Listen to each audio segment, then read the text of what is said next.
Hi friends. आज मैं अपने चैनल के माध्यम से आपको बताने वाला हूं कि आप न्यूगेट पैकेज को अपना अगर आप अपना न्यूगेट पैकेज बनाना चाहते हैं तो उसे किस तरीके से बनाया जा सकता है और न्यूगेट के ऊपर से बाकी के लिए किया जा सकता है, जिससे कि बाकी जो यूज़र्स हैं वो इसका यूज़ कर सकें। नॉर्मली जब भी आपको न्यूगेट पैकेज की ज़रूरत होती है तो आपको पता ही है कि आप यहाँ पर हमारे पास मैनेज न्यूगेट पैकेजेस हैं। इसके अंदर आप जो भी आपने पैकेज बनाया है या किसी और ने पैकेज बनाया है उसे आप इजीली जाके सर्च कर सकते हैं और उन पैकेज को यूज़ कर सकते हैं जो कि आपके फ्रेमवर्क के हिसाब से काम करता है। अब बात आती है कि हम न्यूगेट पैकेज को यूज़ तो जानते हैं, परंतु अगर हमें खुद का अपना एक न्यूगेट पैकेज बनाना हो तो वो हम कैसे बना सकते हैं। बड़ा सिंपल सा प्रोसेस है और मैं अपने चैनल के माध्यम से आपको स्टेप बाय स्टेप ये बताऊंगा कि आखिर किस तरीके से आप अपना न्यूगेट पैकेज क्रिएट कर सकते हैं और न्यूगेट के ऊपर अपलोड कर सकते हैं, जिससे दूसरे जो है उस न्यूगेट पैकेज को यूज़ कर पाए। तो उसके लिए सबसे पहले आपको क्या करना है कि ये जो न्यूगेट की साइट है यहाँ पर जाना है NuGet.org पर। यहाँ पर जाकर आपको एक अपना अकाउंट क्रिएट करना है। मैं ऑलरेडी अपना एक अकाउंट क्रिएट कर रहा हूँ जिसे मैं अभी फ़िलहाल यूज़ कर रहा हूँ। आपको यहाँ पर जाकर एक एग्जांपल के लिए आपको मैं दिखा देता हूँ कि किस तरीके से आपको अकाउंट क्रिएट करना होगा। ये हमारे पास न्यूगेट की साइट है। इस न्यूगेट की साइट के ऊपर हमें साइन इन करना पड़ता है। तो साइन इन करने के लिए वो आपको पूछेगा कि आपके पास कोई माइक्रोसॉफ्ट के अकाउंट है या नहीं। अगर आपने अपना कोई माइक्रोसॉफ्ट का अकाउंट नहीं बनाया हुआ है तो आप अपने माइक्रोसॉफ्ट का अकाउंट क्रिएट कर लीजिएगा। यहाँ पर हम गए, यहाँ पर वो आपको ऑप्शन कहता है अगर आपके पास ऑलरेडी कोई आपने अकाउंट क्रिएट किया हुआ तो वो अपना अकाउंट का जो डिटेल है यहाँ डाल दीजिए। उसके बाद ये पासवर्ड के लिए पूछेगा और पासवर्ड आप क्रिएट कर सकते हैं। परंतु अगर आपके पास आपका अकाउंट नहीं है तो आप यहाँ पर जाएंगे क्रिएट वन के ऊपर और यहाँ पर जाकर आप जो डिटेल है वो फिल करेंगे और अपना एक माइक्रोसॉफ्ट का जो अकाउंट है वो क्रिएट कर लेंगे। जो भी इसमें प्रोसेस दिया गया होगा आपको उसे फॉलो करना है और उसके बाद आपका अकाउंट क्रिएट कर दिया जाएगा। फिर जब आपका अकाउंट क्रिएट हो जाता है आप क्या करते हैं कि जैसे यहाँ पर साइन इन करने के लिए कह रहा है तो मेरे पास मेरा अकाउंट बना हुआ है, तो मैं उस साइन इन करने के लिए उसी अकाउंट को यूज़ करता हूँ जो कि अभी मैंने आपको दिखाया था। अकाउंट आईडी डालने के बाद वो हमसे अकाउंट पासवर्ड पूछता है, तो जो भी आपने अपना अकाउंट पासवर्ड बना होगा वो अकाउंट पासवर्ड आप यहाँ पर डाल सकते हैं और आपका अकाउंट जो है वो एक्टिव हो जाएगा। तो हमने कहा कि सबसे पहले हमें अपना एक अकाउंट क्रिएट करना है। तो जब आप अपना अकाउंट क्रिएट कर लेंगे उसके बाद आप उसमें लॉगिन करेंगे तो यहाँ पर कुछ इस तरीके का आपके पास डैशबोर्ड दिखाई देगा। उसके अंदर आपके पास अगर आपने कोई पैकेजेस बनाए हुए हैं और उसे अपलोड किया हुआ है तो यहाँ पर आपको पैकेज दिख जाएंगे और पैकेजेस आप पर अगर आप क्लिक करते हैं तो आपको ये भी डिटेल मिल जाती है कि कितने पैकेजेस जो हैं वो लोगों ने आपके डाउनलोड किए हैं। तो इस तरीके से हमारे पास पैकेज की डिटेल आ जाती है, पर डे के हिसाब से लोग कितना आपके पैकेज को यूज़ कर रहे हैं वो सारी डिटेल आपको मिल जाती है। इसके साथ ही हमारे पास अपलोड आता है। अपलोड करने के लिए हमारे पास साइन इन करना पड़ता है। साइन इन करने के बाद हम अपना अकाउंट जो है ओपन कर लेते हैं और उसके बाद जो भी हमने पैकेज बनाया है उसे हम यहाँ पर अपलोड कर सकते हैं। तो ये तो न्यूगेट का डैशबोर्ड है। फ़िलहाल हम ये बात कर रहे थे कि हम किस तरीके से अपना एक पैकेज जो है न्यूगेट के लिए क्रिएट कर सकते हैं और पब्लिकली इसे न्यूगेट के ऊपर डाल सकते हैं, जिसे जो फ्रेमवर्क के हिसाब से जिस के लिए आपने अपना पैकेज बनाया है यूज़र जो है उसे जाके यूज़ कर सकता है। तो चलिए हम यहाँ पर एक पैकेट बनाने का जो पूरा प्रोसेस है उसे समझते हैं। तो मैंने कहा कि जो हमारा पहला स्टेप है वो स्टेप है कि आपको अपना एक अकाउंट बनाना पड़ेगा न्यूगेट के ऊपर, और वो मैं आपको तरीका बता चुका हूँ। जब न्यूगेट के ऊपर आप अकाउंट बना लेते हैं उसके बाद आपको क्या करना है कि न्यूगेट से NuGet.exe है उसे आपको डाउनलोड करना है।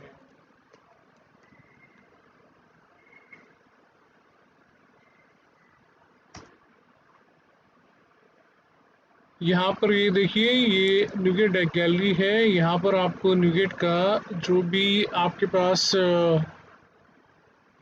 वर्जन है लेटेस्ट, आप वो लेटेस्ट वर्जन ले लीजिए और इसको यहाँ से डाउनलोड कर लीजिए। ये कहीं पे डाउनलोड करके आप सेव कर लीजिएगा। जैसे सपोज करें कि मैं डेस्कटॉप के ऊपर इसके डाउनलोड करके सेव कर लेता हूँ। ये जो है NuGet.exe मेरे पास मिल गई। अब जब हम पैकेज बनाते हैं तो सबसे पहले हमें NuGet के लिए एक स्पेसिफिकेशन बनाना पड़ता है, और NuGet के लिए जो स्पेसिफिकेशन हम बनाते हैं उसके लिए हमें क्या करना पड़ता है कि जो भी आप DLL कंस्ट्रक्ट करना चाहते हैं या DLL NuGet पैकेज के लिए यूज़ करना चाहते हैं, उसके लिए आपको क्या करना होगा, प्रॉपर्टी में जाना होगा और असेंबली इन्फो जो है वो आपको फिल करनी होगी। तो ये बाय डिफ़ॉल्ट आपके प्रोजेक्ट का नेम है, यहाँ पर वो असेंबली का टाइटल जो है वो इसी नाम से बना लेता है। इसके बाद आपने ये जो पैकेज बनाए हैं इसका पर्पस क्या है, उसका एक शॉर्ट डिस्क्रिप्शन हम यहाँ डाल देते हैं। उसके बाद कोई अगर आपकी कंपनी का नेम है तो आप कंपनी का नेम डाल सकते हैं, या इंडिविजुअल हैं तो आप इंडिविजुअल का नाम डाल सकते हैं। ठीक है, तो इस तरीके से कुछ चीज़ें हम यहाँ पर फिल कर लेते हैं। उसके बाद हमारे पास आ जाता है कि आप जो पैकेज बना रहे हैं वो बाय डिफ़ॉल्ट जो होते हैं वो फर्स्ट वर्जन होते हैं, तो यहाँ पर कुछ भी चेंज करने की ज़रूरत नहीं है। लेकिन मान लें आप एक पैकेज ऑलरेडी बना चुके हैं, उसे अपलोड कर चुके हैं, उसका फिर अगला वर्जन अगर आपको बनाना है तो आपको यहाँ पर वर्जन जो है वो अपडेट कर देना पड़ता है। तो यहाँ पर जैसे मैंने ऑलरेडी एक पैकेज बनाया हुआ था 1.2.0.1 करके बनाया था। मैं यहाँ पर इस पैकेज को 0.2 से एक पैकेज जो है वो बना लेता हूँ। तो ये डिटेल जो है ये मैंने डाल दी। अब जो आपने NuGet.exe डाउनलोड की थी उस exe को क्या करें कि जहाँ पर ये आपका प्रोजेक्ट पड़ा हुआ है उस प्रोजेक्ट में जाकर उस exe को डाउनलोड करके पेस्ट कर दीजिए जो आपने डाउनलोड किया था। तो यहाँ पर ये exe मैंने इसके अंदर पेस्ट कर दिया है, जो मैंने डेस्कटॉप पे सेव किया हुआ था यहाँ मैंने डाल दिया है। अब यहाँ पर आप जाइए और यहाँ पर लिखिए CMD लिखने के बाद जो भी आपका प्रोजेक्ट है उसका पूरे का पूरा पाथ ही ले लेता है, और हमारा इसके बाद जो सबसे पहला काम होता है वो काम होता है NuGet की स्पेसिफिकेशन तैयार करना। तो NuGet की स्पेसिफिकेशन तैयार करने के लिए हमारे पास एक कमांड है NuGet spec, और साथ में आप इसे किस प्रोजेक्ट के लिए बनाना चाहते हैं उस प्रोजेक्ट का नाम आपको यहाँ पर डालना पड़ता है। तो प्रोजेक्ट का नाम आप इसके साथ यहाँ पर डाल दीजिए, पेस्ट कर दीजिए और एंटर प्रेस कर दीजिए। ये NuGet की एक स्पेसिफिकेशन फाइल आपको बना के दे देता है। जैसे इसने बता दिया कि इसने एक NuGet की स्पेसिफिकेशन फाइल बनाई है जिसे न्यू स्पेक कहते हैं। ये इस नाम से आपका जहाँ पर ये प्रोजेक्ट पड़ा हुआ है यहीं पर ये बना के दे देगा। ये देखिए, ये इसने हमें बना के दे दिया है। अब इसके बाद क्या करना है हमें, इसके बाद क्या करना है कि आप इसको ओपन करें और इसमें कुछ डिटेल है जो हमें अपडेट करनी पड़ती है, तो वो डिटेल हम अपडेट कर दें। ये जो आपके पास दिया हुआ है ये आपका एज इट इज़ रहेगा। कौन सा टाइप का लाइसेंस आप यूज़र को देना चाहते हैं ये अपने आप पिक कर लेगा, वर्जन अपने आप पिक कर लेगा, असेंबली से टाइटल पिक कर लेगा, ऑथर जो इसका नाम हमने प्रोवाइड किया था वो पिक कर लेगा। यहाँ पर ये कहता है रिक्वायर्ड लाइसेंस एक्सेप्टेंस, क्या इसको यूज़ करने वाले को किसी तरह का लाइसेंस एक्सेप्टेंस की रिक्वायरमेंट है? आपने कहा नहीं, यानी ये ओपन है, कोई भी इसे यूज़ कर सकता है, इसके लिए किसी लाइसेंस की रिक्वायरमेंट नहीं है। उसके बाद हमें कुछ चीज़ें बदलनी पड़ती हैं कि अगर आपने इसके लिए कोई प्रोजेक्ट बनाया हुआ है तो प्रोजेक्ट की सपोज करें हमने GitHub के ऊपर अपना एक प्रोजेक्ट बना के, एक सिंपल प्रोजेक्ट बना के डाल दिया है और उस प्रोजेक्ट का पूरा पाथ हमें यहाँ देना पड़ता है। उसके बाद हमें यहाँ पर एक रिलीज नोट डालना पड़ता है कि आप जो है पैकेज के साथ जो दे रहे हैं उसमें क्या स्पेशल चीज़ें हैं वो आप यहाँ पर डिटेल डाल सकते हैं। ये डिस्क्रिप्शन है, जहाँ पर ये डॉलर लगा हुआ है ये डॉलर आपको चेंज करने की ज़रूरत नहीं है, ये क्या करता है कि जो आपने असेंबली क्रिएट की हुई है यहाँ पर, ये यहाँ से सारी डिटेल को उठा लेता है। जैसे असेंबली का टाइटल है जो आईडी के रूप में यूज़ करेगा, जो आपने डिस्क्रिप्शन डाला है वो डिस्क्रिप्शन यहाँ पर ये ले लेगा। तो ये डॉलर वाली जो चीज़ें हैं वो आपको चेंज नहीं करनी है। सिर्फ आपको 3 चीज़ें चेंज करनी है। एक प्रोजेक्ट यूआरएल, जहाँ पर आप प्रोजेक्ट बना के डाल रहे हैं उसका प्रोजेक्ट का यूआरएल डाल दीजिए। कोई रिलीज़ नोट है तो रिलीज़ नोट डाल दीजिए और यहाँ पर टैग डाल दीजिए, जिससे यूज़र जो है उस, अगर मान लें कोई पैकेज न्यूगेट के ऊपर सर्च करता है तो वो पैकेट को टैग जो है वो सर्च करने में हेल्प करते हैं। अब इसकी कुछ डिटेल है जो मैं ऑलरेडी बना चुका था, तो उसको मैं यहाँ पर अपडेट कर देता हूँ। ये देखिए, मैंने यहाँ पर कुछ चीज़ें बदली हैं। एक तो ये प्रोजेक्ट का यूआरएल लिंक मैंने डाल दिया है, उसके बाद एक रिलीज़ नोट डाला है क्योंकि मैं इसका एक नया वर्जन रिलीज़ करने वाला हूँ, तो ये एक रिलीज़ नोट डाल दिया हमने। साथ ही हमने यहाँ पर बता दिया है कि यूज़र अगर कुछ कीवर्ड से इसको सर्च करना चाहते हैं तो वो कीवर्ड कौन से होंगे, जो कि यहाँ पर टैग की एग्जांपल दिए हुए थे। तो टैग जो है एज ए कीवर्ड यूज़ किया जाता है।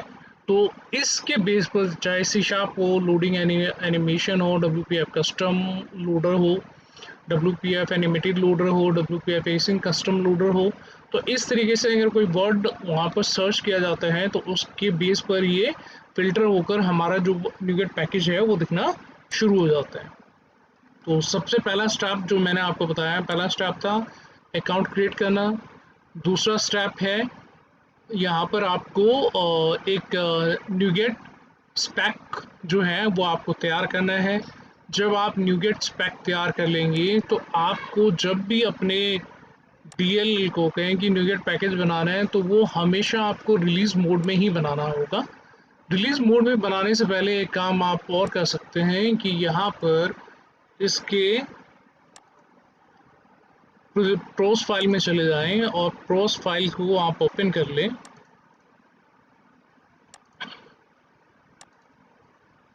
इस प्रोस फाइल में जाने के बाद यहाँ पर डीबग लिखा हुआ था, मैंने इसे रिलीज़ कर दिया है। ये मैनुअली करते हैं हम, तो ये मैंने यहाँ पर डाल दिया है। रिलीज़ करने के बाद यहाँ भी आप जो DLL बनाएंगे वो रिलीज़ फॉर्म में ही हमें बनानी है, इस बात का ध्यान रखना है। तो जब आप इस DLL को बनाएंगे तो बिल्ड करने से ही ये DLL बना देगा आपके रिलीज़ फोल्डर के अंदर, और जब हम इसका न्यूगेट का पैकेज तैयार करेंगे तो ये रिलीज से ही उस DLL को पिक कर लेगा, उसी के बेस पर अपना ये पैकेज बना लेता है। अब जब हम यहाँ तक आ गए तो तीसरा स्टेप है कि इसके लिए पैकेज बनाना। तो उसके लिए हमारे पास होता है न्यूगेट पैक। न्यूगेट पैक क्या करता है, स्पेसिफिकेशन को यूज़ करके एक पूरा पैकेज तैयार कर लेता है, जिसको आप न्यूगेट के साइट के ऊपर जाके अपलोड करते हैं। और जब न्यूगेट जो है उसे वैलिडेट कर देता है कि भाई उस नाम से कोई और पैकेट बना है नहीं बना है या कुछ और कॉज हैं, वो सारी चीज़ें वैलिडेट कर देता है, उसके बाद वो पब्लिकली यूज़ करने के लिए अवेलेबल हो जाता है। तो अब यहाँ पर मैंने कहा कि न्यूगेट पैक हमें बनाना है, यानी इसका एक पैकेज तैयार करना है। आप यहाँ पर न्यूगेट पैक लिखेंगे और इसे एंटर कर देंगे। तो देखिए ये बिल्ड करना तैयार स्टार्ट कर चुका है। इसने आपको बता दिया है कि जो न्यूगेट पैकेज है वो कहाँ से इसने DLL को उठाया है। तो DLL जो है वो रिलीज से उठाया है, और जब भी हम बनाते हैं तो रिलीज का ही यूज़ करते हैं। तो ये 3 स्टेप हैं आपको न्यूगेट पैकेज को बनाने के। तो ये न्यूगेट पैकेज आपने बना तो लिया, लेकिन अब न्यूगेट पैकेज को आपको न्यूगेट की साइट के ऊपर अपलोड भी करना होगा। तो उसके लिए क्या करना है कि आप न्यूगेट की साइट के ऊपर जाएंगे, साइन इन करेंगे। साइन इन करने के लिए आपको अपना जो अकाउंट आपने बनाया है वो अकाउंट आपको एक्टिवेट करना होगा, जिससे कि आप साइन इन कर पाएंगे। साइन इन करने के बाद हमारे पास आता है अपलोड का एक सेक्शन आता है। अब आपका सबसे सिंपल काम है कि जब आप अपलोड करने जाएंगे तो आपको उसके लिए एक रीडमी फाइल भी हमें तैयार करनी पड़ती है, जो कि नॉर्मली मैं इसी के अंदर ऐड करके रख लेता हूँ। यहाँ पर मैंने इसका रीडमी फाइल बनाया हुआ है। तो रीडमी फाइल एक्चुअली होता क्या है कि ये बताता है कि भाई आप जो ये फाइल बना रहे हैं जो आप पैकेज बना रहे हैं इसकी कोई डिटेलिंग है या कुछ है, ठीक है, तो वो डिटेलिंग के लिए हम यहाँ पर इसको रीडमी फाइल को यूज़ करते हैं। तो इसमें कुछ डिटेल्स होती हैं जिससे कि यूज़र देख सकता है और समझ सकता है कि जो पैकेज है वो किस लिए बना है, इसको कैसे यूज़ किया जाएगा। तो इस तरह की चीज़ें जो हैं वो हमें देखने को मिल जाती हैं। अब इसका जो लास्ट वर्ज़न मैंने बनाया था वो था 1.2.0.1, और अभी जो मैंने एक वर्ज़न तैयार किया है वो वर्ज़न जो है वो वर्ज़न कौन सा है, ये वर्ज़न है आपका, ये देखिए, इसने जो मेरा पैकेज तैयार किया है वो है 1.2.0.2, यानी जो पुराना वर्ज़न था उसके अपडेट में मैंने एक नया वर्ज़न रिलीज़ किया है। तो अब अगर मुझे इस पैकेज को अपलोड करना है तो मैं क्या करूँगा कि यहाँ पर मेरे पास अपलोड के अंदर एक सेक्शन है, यहाँ पर जो आपने पैकेज बनाया है उस पैकेज को उठा के ले आइए और उस पैकेज को यहाँ पर सीधा अपलोड कर दीजिए।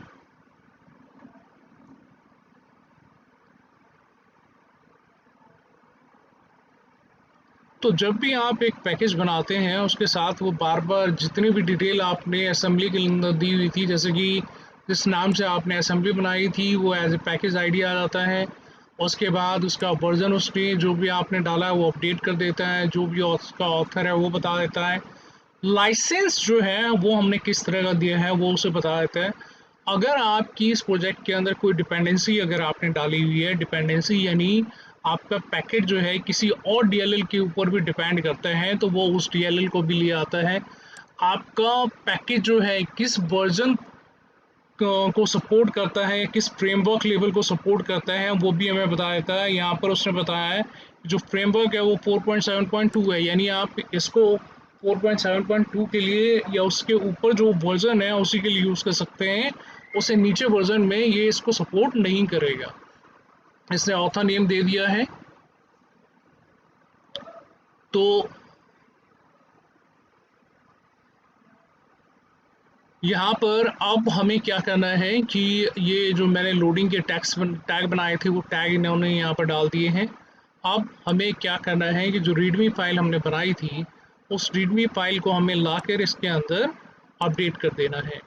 अब ये रीडमी फाइल हम यहाँ से लेंगे और इस फाइल को हम अपडेट करेंगे। एक बात ध्यान रखिएगा कि जब भी आप न्यूगेट पैकेज का कोई भी वर्जन बनाते हैं उसके साथ आपको रीडमी फाइल प्रोवाइड करनी पड़ती है। तो हर वर्जन एक सेपरेट कहें कि पैकेज है, और अगर आप अपने पिछले पैकेज को अपडेट भी करते हैं तो वो एक अलग से पैकेज बन जाता है।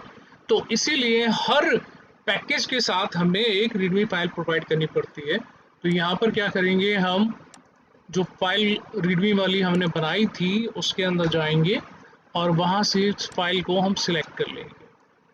तो जब हम इस फाइल को सिलेक्ट करते हैं तो हमारे पास एक ऑप्शन होता है कि आप अपने फाइल को चेक करना चाहें कि भई आपने रीडमी फाइल के अंदर क्या इंफॉर्मेशन दी है यूज़र के लिए।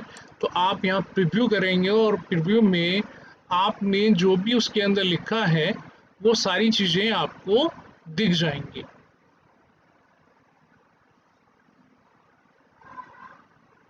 तो यहाँ एज एन कहें कि जो जो चीज़ें मैंने यूज़र के लिए बताई हैं कि वो इस पैकेज को कैसे यूज़ कर सकता है, किस तरीके से यूटिलाइज़ कर सकता है, तो वो सारी बातें मैंने कुछ डिटेल में यहाँ पर डाल दिया है। तो वो डिटेल यहाँ पर अपडेट हो गया, वो दिखा रहा है मुझे। अगर आप चाहते हैं कि नहीं ये डिटेल जो है वो क्वाइट इनफ नहीं है, I need to make any kind of changes to it, then you have to do one thing कि आप एडिट डॉक्यूमेंट के ऊपर जाएंगे और वहाँ पर जाकर आप चाहें तो इसको फिर दोबारा से एडिट कर सकते हैं। अदरवाइज़ आप अगर रीडमी फाइल सही है और उसमें आपको किसी तरह के मॉडिफिकेशन की रिक्वायरमेंट नहीं है, in that case you have to do one thing, you just need to submit it, nothing else. तो अब आपको क्या करना है, क्योंकि आप अपना पैकेज बना चुके हैं, मैं तो यहाँ पर इसका थर्ड फोर्थ वर्जन रिलीज़ कर रहा हूँ। आप अगर पहला वर्जन रिलीज़ करते हैं तो भी यही प्रोसेस रहेगा, दूसरा करेंगे तो भी यही है, यानी आप जितने भी वर्जन बनाएंगे सभी के सभी वर्जन एक पैकेज की तरह NuGet में ट्रीट किए जाते हैं। तो वहाँ पर सबका प्रोसेस सेम रहता है, प्रोसेस में कोई डिफरेंस नहीं है। आपको सिर्फ जो असेंबली की डिटेल है, अगर आपने ऑलरेडी पहले वर्जन के अंदर फिल कर दिया है तो नेक्स्ट वर्जन के अंदर आपको सिर्फ उसका जो वर्जन है उसी को चेंज करने की रिक्वायरमेंट होती है। जैसे कि ये असेंबली है, अब मान लो फर्स्ट टाइम मैंने ये सारी डिटेल एक बार में फिल कर दी, तो मुझे सिर्फ क्या करना है कि ये वर्जन हमेशा अपडेट करना है, क्योंकि जो आप पैकेज बनाएंगे वो पिछले वाले वर्जन से पैकेज नहीं बनेगा। आपको नेक्स्ट वर्जन आपको अपडेट करना पड़ेगा। अगर आप अपने DLL के अंदर, असेंबली के अंदर कोई भी चीज़ें चेंज करते हैं, कुछ ऐड करते हैं, तो आपको एक नया पैकेज इसी तरीके से रिलीज़ करना पड़ेगा। उसके बाद तो मैंने अभी बताया है कि आप जितने भी पैकेज बनाते हैं उन सब का प्रोसेस सेम रहेगा, उन प्रोसेस में कोई भी चेंज नहीं आता। अब अगर आप अपने सारी डिटेल से, बाकी सारी चीज़ें से पूरी तरह से सेटिस्फाइड हैं, तो सिर्फ एक काम आपके पास रह जाता है कि सबमिट का बटन दबा दीजिए। जैसे ही आप सबमिट का बटन दबाएंगे, ये आपके पैकेज को अपलोड कर देगा। अब होता क्या है कि पैकेज जो आप देखेंगे, इस पैकेज के अंदर जो आपने अपलोड किए हैं पैकेजेस को, इस पैकेज में अब आपके पास आ जाता है कि आपने अभी 2 पैकेजेस जो हैं वो अपलोड किए हैं। मैंने इसका एक लेटेस्ट वर्जन अभी डाला था, वो अभी इसके अंदर आया नहीं है। कुछ टाइम लेता है वो नए पैकेज के वर्जन को अपडेट करने में, क्योंकि कुछ वैलिडेशन प्रोसेस है। वो वैलिडेशन प्रोसेस हो सकता है 10 मिनट का भी हो, आधे घंटे का भी हो।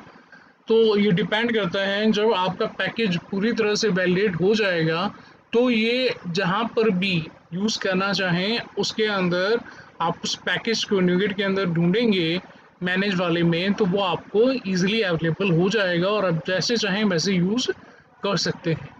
तो ये पूरा प्रोसेस है। तो आपको NuGet का जो सिंपल प्रोसेस है क्रिएट करने का, अपना पैकेज बनाने का, अपलोड करने का, तो वो तरीका मैं आपको बता चुका हूँ। फ़िलहाल मैंने 2 पैकेजेस बनाए हैं और 2 पैकेज जो हैं मैंने अपलोड किया है। तो यहाँ पर इन 2 पैकेजेस को मैं देख पा रहा हूँ कि ये पैकेजेस जो हैं वो अवेलेबल हैं। तो जो अगला जो मैंने वर्ज़न रिलीज़ किया है वो वर्ज़न भी जल्दी ही इसके ऊपर दिखाना शुरू कर देगा। मैं एक बार स्टेप को दोबारा से रिपीट कर देता हूँ। पहला, NuGet पैकेज बनाने के लिए आपको NuGet का अकाउंट होना चाहिए। दूसरा, जब NuGet का पैकेज आप बनाएंगे तो आपको असेंबली में अपनी सारी इन्फॉर्मेशन जो है वो अपडेट करनी है, जो आप इन्फॉर्मेशन उसमें देना चाहते हैं। दूसरा, अब जब आपका NuGet की असेंबली आप अपडेट कर देते हैं तो उसके बाद आपको एक NuGet स्पेक फाइल बनानी पड़ती है, जो तरीका मैं आपको ऑलरेडी बता चुका हूँ। उसके बाद जब NuGet स्पेक फाइल बन जाती है तो हमें हमेशा जो पैकेज रिलीज़ करना है वो रिलीज़ मोड में ही होगा, और इसके CPROS फाइल में भी चेंज कर दीजिएगा, यहाँ भी चेंज कर दीजिएगा, तो वो रिलीज़ से ही पैकेज को पिक करेगा जो DLL हमने बनाई है। और यहाँ पर जब आप NuGet पैकेज बनाएंगे तो सीधा से आपको CLI के अंदर NuGet पैक का कमांड फायर करना है और ये आपको पैकेज बना के दे देगा। और उस पैकेज को आप ईजिली जाके जो आपने अकाउंट क्रिएट किया था वहाँ पर जाके अपलोड कर दीजिए। वो पैकेज जो है वो सबके लिए अवेलेबल हो जाएगा। आफ्टर वैलिडेशन जो पैकेज है वो अवेलेबल हो जाएगा। तो अगर आप इस दी गई जानकारी से संतुष्ट हैं और अगर आप हमारे चैनल पर नए हैं तो प्लीज़ हमारे चैनल को सब्सक्राइब कीजिए, लाइक कीजिए, शेयर कीजिए, ताकि ये इन्फॉर्मेशन दूसरों तक भी जा सके। बेल आइकन दबाइए जिससे कि दूसरी जो मैं वीडियोस अपलोड करूँगा वो वीडियो आपको टाइम पर मिल जाएगा। फ़िलहाल के लिए इतना ही। Thank you, thanks for watching.